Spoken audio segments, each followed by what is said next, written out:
मैंने सुना है कि जो ब्रह्मा भगवान जी हैं उनके ज़्यादातर मैंने देखा है कि उनके 3 सर होते हैं, तो कोई उनके पीछे लॉजिक है कि उनके 3 ही सर क्यों हैं? बाकी जैसे और देवी देवता हैं उनके एक ही सर देखे हैं ज़्यादातर, लेकिन ब्रह्मा जी को हर किसी पुराण में, विष्णु पुराण में, हर चीज़ में मैंने उनके 3 ही सर देखे हैं, तो ऐसा क्यों है?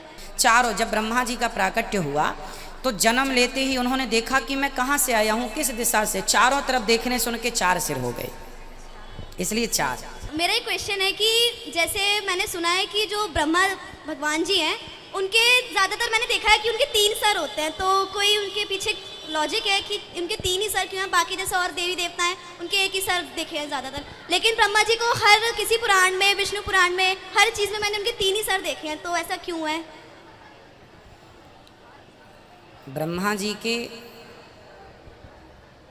3 सिर इसलिए हैं, 4 सिर थे ब्रह्मा जी के, पर एक किसी कारणवश उनका एक सर, वही उनका छोड़ा हुआ शरीर आज कोहरे के रूप में हम लोगों को, जैसा कि पढ़ाया गया है, कोहरे के रूप में दिखाई पड़ता है। तो जो बचे हैं वो सामने हैं। और मेरा और ब्रह्मा जी देखिए, हर ब्रह्मा जी अलग अलग ढंग के होते हैं। कोई ब्रह्मा ऐसे हैं जिनके 3 सिर हैं, कोई 4 सिर के, कोई 10 सिर के ब्रह्मा जी भी हैं, पर वो अलग सृष्टि के। भगवान की ऐसी सृष्टियाँ बहुत हैं। ब्रह्मांड निकाया निर्मित माया रोम रोम प्रतिवेद कहें। चारों, जब ब्रह्मा जी का प्राकट्य हुआ तो जन्म लेते ही उन्होंने देखा कि मैं कहाँ से आया हूँ, किस दिशा से, चारों तरफ देखने से उनके 4 सिर हो गए, इसलिए 4। एक अहम किताब हिंदू मजहब की है उपनिषद। यह है उपनिषद। जब हम उपनिषद पढ़ते हैं,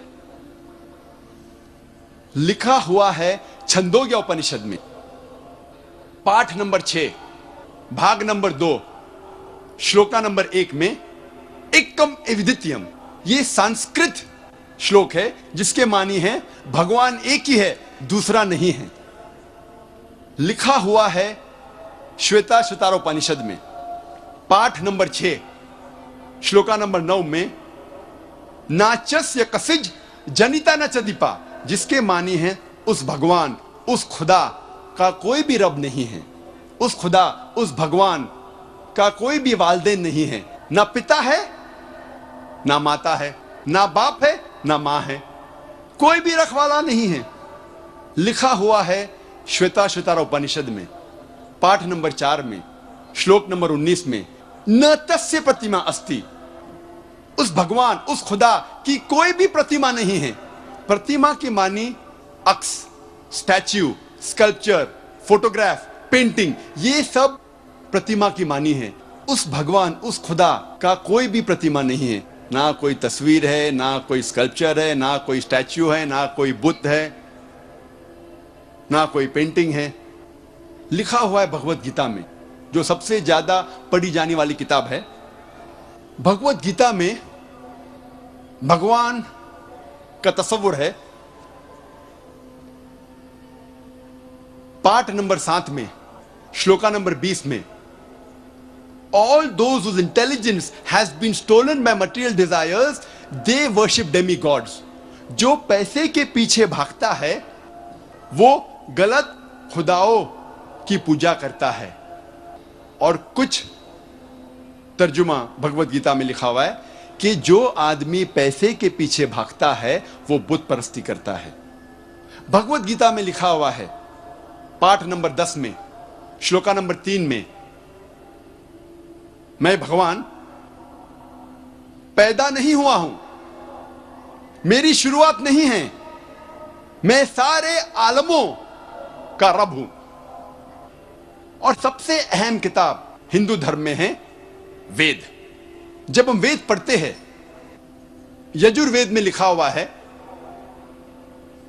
पाठ नंबर 32, मंत्र नंबर 3 में, न तस्य प्रतिमा अस्ति, उस भगवान, उस खुदा की कोई भी प्रतिमा नहीं है, कोई भी बुत नहीं है, कोई भी अक्स नहीं है, कोई भी स्टैच्यू नहीं है, स्कल्पचर नहीं है, फोटोग्राफ नहीं है, पेंटिंग नहीं है।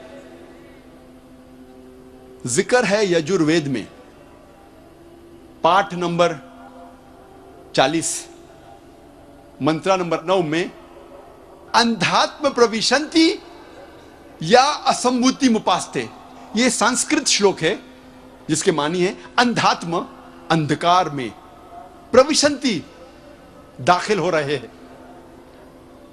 जो लोग असंभूति की पूजा करते, असंभूति की माने नेचुरल थिंग्स, कुदरती चीजें, हवा, पानी, आग।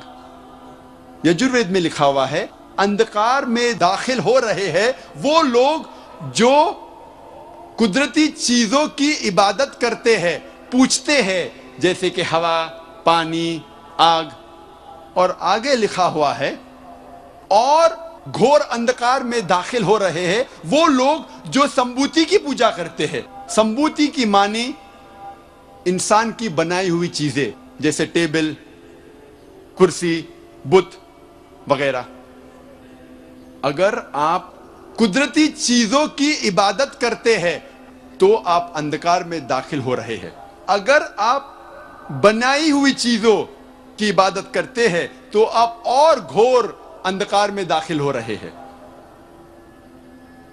लिखा हुआ है यजुर्वेद में पाठ नंबर 40 मंत्रा नंबर 8 में उस भगवान का कोई भी अक्स नहीं है और वो पाक है। अथर्ववेद में आता है, ये अथर्ववेद, अथर्ववेद में लिखा हुआ है किताब नंबर 20 में पाठ नंबर 58 में मंत्रा नंबर 3 में, देव महाअसी, महान है वो खुदा। और सबसे अहम वेद है ऋग्वेद। यह है ऋग्वेद। चारों वेदों में से सबसे अहम वेद है ऋग्वेद। ऋग्वेद में लिखा हुआ है किताब नंबर 1 पाठ नंबर 164 मंत्रा नंबर 46 में एकम सत विप्र बहुधा वेदांते, जिसके मानी है सत्य एक है, खुदा एक है और संत उन्हें कई नामों से पुकारते हैं। और एक जगह लिखा हुआ है ऋग्वेद में किताब नंबर 10 पाठ नंबर 114 मंत्र नंबर 5 में कि आप भगवान को, आप खुदा को कई नामों से पुकार सकते हैं। और ऋग्वेद में सिर्फ किताब नंबर 2 पाठ नंबर 1 में 33 सिफत, 33 नाम खुदा के दिए गए हैं। इनमें से एक है ऋग्वेद किताब नंबर 2 पाठ नंबर 1 मंत्र नंबर 3 में ब्रह्मा। ब्रह्मा कहते हैं अंग्रेजी में क्रिएटर। जब हिंदी में कहते हैं इसे कहते हैं बनाने वाला, और जब उर्दू या अरबी में कहते हैं इसे कहते हैं खालिक। हम मुसलमानों को कोई एतराज नहीं अगर कोई अल्लाह को खालिक कह रहा है या बनाने वाला कह रहा है या क्रिएटर पुकार रहा है।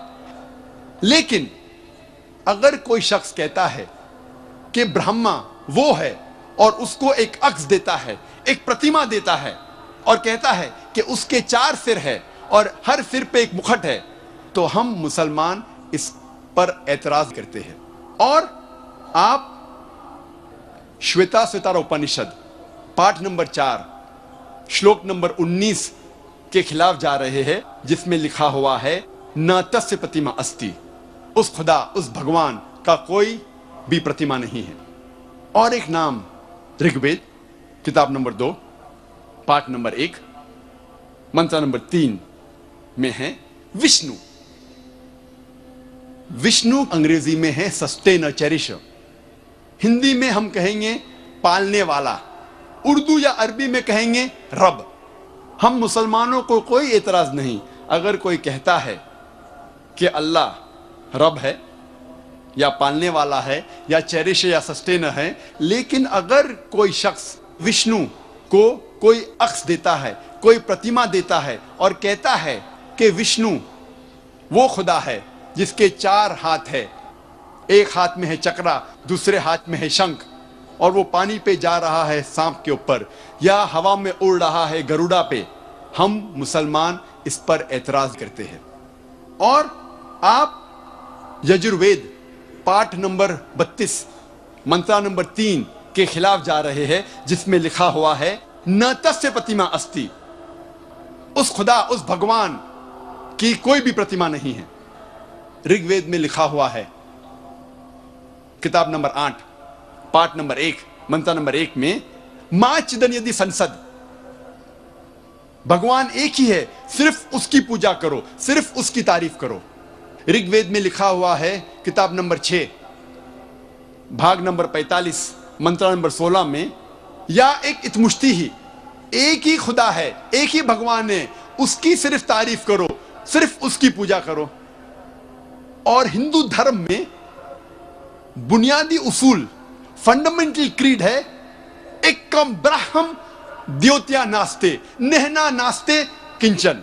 भगवान एक ही है, दूसरा नहीं है, नहीं है, नहीं है, जरा भी नहीं है। There is only one God, not a second one, not at all, not at all, not in the least bit. जब हम हिंदू धर्म की किताबों का मुताला करते हैं, हमें पता लगता है हिंदू धर्म में खुदा, भगवान का सही तस्वुर। अब हम तस्किरा करेंगे मजहब इस्लाम में खुदा का तस्वुर, अल्लाह का तस्वुर। और सबसे बेहतरीन जवाब कोई भी मुसलमान आपको दे सकता है, वो है, आपको कहेगा सूरह इखलास के बारे में, सूरा नंबर 112, आयत नंबर 1 से 4, जहां अल्लाह सुब्हानहू व तआला फरमाते, कुल हु अल्लाहु अहद, कहो कि अल्लाह एक है, अल्लाह समद, अल्लाह बेनियाज है, लम यलिद वलम युलद, ना वो किसी को जनता है ना किसी से जना है, वलम यकुल लहु कुफुवन अहद, उसके जैसा कोई नहीं है। ये 4 आयतों जो सूरह इखलास की है, सूरा नंबर 112, आयत नंबर 1 से 4, ये अल्लाह सुब्हानहू व तआला की तारीफ है। इसे मैं कहता हूं the touchstone of theology. थियो मीन्स गॉड, खुदा, लॉजी मीन्स स्टडी, जिसके मानी है स्टडी ऑफ गॉड, खुदा की स्टडी। ये टच स्टोन है थियोलॉजी का। टच स्टोन उर्दू में मैं कहूंगा तलिस्मा। आप जब कोई जौहरी के पास जाते हैं सोना खरीदने या बेचने के लिए, और आप जानना चाहते हैं कि सोना कितना खरा है, तो आप जौहरी को देते हैं, आप ये सोना जौहरी को देते हैं, और वो सोने को टचस्टोन से एक पत्थर से घिसता है, और जिस तरीके का रंग उस पत्थर पे आता है, फिर वो आपसे कहेगा कि ये सोना हो सकता है कि 22 कैरेट का है, या 20 कैरेट का है, या 18 कैरेट का है, या हो सकता है वो सोना ही नहीं है, क्योंकि हर चीज जो चमकती है वो सोना नहीं है। All that glitters is not gold. इसे कहते हैं टच स्टोन। सूरह इखलास is the touchstone of theology. जो भी खुदा की आप इबादत करते हैं, अगर आप जानना चाहते हैं कि वो सही खुदा है या सही भगवान है, आप उस भगवान, उस खुदा को जांचो सूरह इखलास की बुनियाद पर, और फिर आपको पता लगेगा कि जो खुदा की आप इबादत कर रहे हैं वो सही खुदा है कि नहीं। मिसाल के तौर पे कई लोग भगवान रजनीश को खुदा मानते हैं। एक तकरीर के बाद जब क्वेश्चन आंसर का सिलसिला चल रहा था, एक हिंदू भाई ने मुझसे कहा, डॉक्टर जाकिर नाइक, हम भगवान रजनीश को खुदा नहीं मानते। मैंने कभी भी नहीं कहा कि हिंदू भगवान रजनीश को खुदा मानते हैं। मैं हिंदू धर्म की किताबों को पढ़ चुका हूं, कहीं भी नहीं लिखा हुआ है कि भगवान रजनीश खुदा है। मैंने कहा कुछ लोग मानते हैं कि भगवान रजनीश खुदा है, और आप तो जानते होंगे भगवान रजनीश के बारे में। आप जानते हैं क्या नहीं? आप भगवान को जानते हैं क्या नहीं? जानते, क्योंकि उसका ताल्लुक इस शहर, इस सिटी पूना से है, उसका मरकज पूना ही है। अब हम देखेंगे क्या भगवान रजनीश सही खुदा है क्या नहीं। सबसे पहला टेस्ट, पहली आयत, कुल हु अल्लाहु अहद, कहो कि अल्लाह एक है। क्या भगवान रजनीश एक है? क्या वो एक ही इंसान है जिसने कहा कि मैं भगवान हूं, कि मैं खुदा हूं? कई इंसानों ने कहा कि मैं खुदा हूं। खुसूसन इस देश हिंदुस्तान में, इस देश भारत में हजारों इंसानों ने कहा कि मैं खुदा हूं। वो एक ही नहीं है। लेकिन हो सकता है कि एक रजनीश भक्त कहेगा भगवान रजनीश यूनिक है, अलग है, वो स्पेशल है। ठीक है, हम दूसरी आयत पर जाते हैं। अल्लाह समद, अल्लाह जो बेनियाज है। क्या रजनीश बेनियाज था? हम जब उसकी आत्मकथा पढ़ते हैं, ऑटोबायोग्राफी पढ़ते हैं, इस ऑटोबायोग्राफी में लिखा हुआ है कि भगवान रजनीश को डायबिटीज की बीमारी थी, अस्थमा की बीमारी थी, रीढ़ की हड्डी की बीमारी थी। आप सोच सकते हैं, खुदा को, भगवान को डायबिटीज है, भगवान को, खुदा को अस्थमा है, रीढ़ की हड्डी की बीमारी है। तीसरी आयत, लम यलिद वलम युलद, ना वो किसी को जना है ना किसी से जनता है। He begets not, nor is he begotten. हम जानते हैं कि भगवान रजनीश के वालिदैन थे, माता भी थी और पिता भी थे, और उसकी पैदाइश मध्य प्रदेश में हुई। और सन 1981 में भगवान रजनीश अमेरिका, यूएसए जाता है, और वहां एक शहर Oregon, in the state of Oregon, वो अपना एक गांव बनाता है जिसका नाम था रजनीशपुरम। और वो हजारों अमेरिकनों को बेवकूफ बनाता है। उसके बाद अमेरिकन गवर्नमेंट उसे गिरफ्तार करती है और जेल में डालती है। भगवान रजनीश का इल्जाम है कि American government gave me slow poisoning, American government ने उसे धीरे धीरे जहर दिया। आप सोच सकते हैं, कोई भगवान, कोई खुदा को जहर दे रहा है। और 1985 में, सन 1985 में अमेरिकन गवर्नमेंट भगवान रजनीश को यूएसए के बाहर निकाल देती है। फिर से वो इस शहर में आता है, आपके शहर में, पूना में, और अपने मरकज ओशो कम्यून, आज उसका नाम है ओशो कम्यून, वो जाता है। अगर आप ओशो कम्यून रजनीश के मरकज जाएंगे, और मैं कई बार जा चुका हूं दावा करने के लिए, माशाल्लाह। आप सोचेंगे क्यों गया था मैं।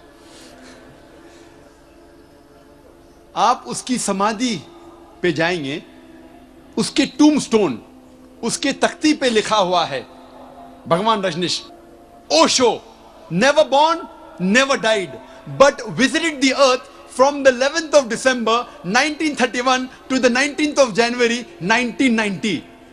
ओशो ना वो पैदा हुआ ना उसकी मौत हुई, लेकिन इस जमीन पे वो सैर करने के लिए, घूमने के लिए आया था। 11 दिसंबर सन 1931 से लेके 19 जनवरी सन 1990 तक ना वो पैदा हुआ ना मरा, लेकिन दुनिया की सैर करने के लिए आया था। 11 दिसंबर सन 1931 से लेके 19 जनवरी सन 1990 तक उस तख्ती पे, उस टूमस्टोन पे यह नहीं लिखा था कि उसे 21 मुमालिक के वीजा नहीं मिली थी। आप सोच सकते हैं, भगवान खुदा दुनिया पे सैर करने के लिए आए, घूमने के लिए आए, और उन्हें वीजा नहीं मिलता है। और आर्क बिशप ऑफ ग्रीस, उन्होंने कहा कि अगर आप भगवान रजनीश को इस देश से नहीं निकालते हैं, हम उसका घर जलाएंगे और उसके शागिर्दों का घर जलाएंगे। और आखिरी आयत, आखिरी इम्तिहान, वलम यकुल लहु कुफुवन अहद, उसके जैसा कोई नहीं है। अगर हम खुदा को, अल्लाह को किसी के बराबर कर सके, अल्लाह के साथ किसी को बराबर कर सके कायनात में किससे भी, तो वो खुदा नहीं, तो वो अल्लाह नहीं। वलम यकुल लहु कुफुवन अहद, हम अगर अल्लाह के साथ किसी की बराबरी कर सके इस दुनिया में, तो वो खुदा ही नहीं। हम जानते हैं कि भगवान रजनीश, उसके 2 आंख थे आम इंसान जैसे, 1 नाक, 1 मुंह, 2 कान, 2 हाथ, उसकी सफेद दाढ़ी थी। अगर हम खुदा के साथ किसी की बराबरी कर सके इस दुनिया में, इस कायनात में, तो वो खुदा ही नहीं। अगर कोई शख्स कहता है कि भगवान, खुदा आर्नल्ड श्वार्ज़नेगर से 1000 गुना ताकतवर है। आप जानते होंगे आर्नल्ड श्वार्ज़नेगर, उसको टाइटल मिला था मिस्टर यूनिवर्स, मिस्टर वर्ल्ड, सबसे ताकतवर इंसान इस दुनिया में, इस कायनात में, उसको टाइटल मिला था। आर्नल्ड श्वार्ज़नेगर यूएसए का है। अगर कोई कहता है कि खुदा आर्नल्ड श्वार्ज़नेगर से 1000 गुना ताकतवर है, अगर आप खुदा से किसी की बराबरी कर सके, चाहे वो 1000 गुना हो या करोड़ गुना हो, चाहे वो आर्नल्ड श्वार्ज़नेगर हो या दारा सिंह हो या किंग कॉन्ग हो, अगर आप अल्लाह की बराबरी, खुदा की बराबरी किसी से कर सके इस दुनिया में, तो वो खुदा ही नहीं। वलम यकुल लहू कुफुवन अहद। ये है 4 आयतों का तसव्वुर अल्लाह सुब्हानहू व तआला के लिए। अल्लाह सुब्हानहू व तआला फरमाते हैं सूरह इसरा में, सूरा नंबर 17 आयत नंबर 110 में, जिसकी तिलावत कारी साहब ने की थी, कुलिदुल्लाह अविदुर रहमान अय्यमा तदू फलहुल अस्माउल हुस्ना। चाहे आप पुकारो अल्लाह से या रहमान से, चाहे अल्लाह के नाम से पुकारो या रहमान के नाम से पुकारो, कोई भी नाम से पुकारो, अल्लाह के सबसे बेहतरीन, सबसे खूबसूरत नाम है।